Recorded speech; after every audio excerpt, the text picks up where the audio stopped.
Neću da ćutim o Čačku i Ani Bekuti. To što se desilo u Čačku slika je zapravo svakoga od nas. I najmanje su krivi oni koji su podigli ruku i bacili grudvu na Anu ili pružili srednji prst.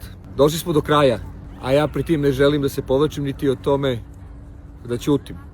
Sinoć se čekala srpska Nova godina. Malo toga mi u Srbiji danas možemo da slavimo. Ali nikad ne smemo izgubiti nadu i želiti nešto lepše i bolje i za nas i za našu decu, za naše prijatelje, za svakog čoveka. I zato nam je bio potreban taj Čačanski trg.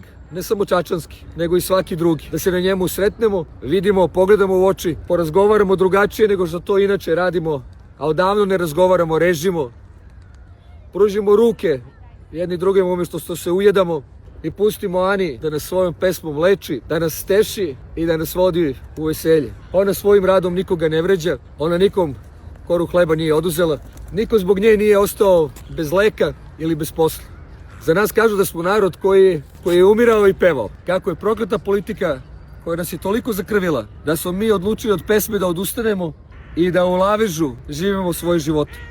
Siguran sam da ćemo se opet zajedno radovati, a ja ću se u Čačku radovati i sa Čačanima i sa Anom. To vam obećavam.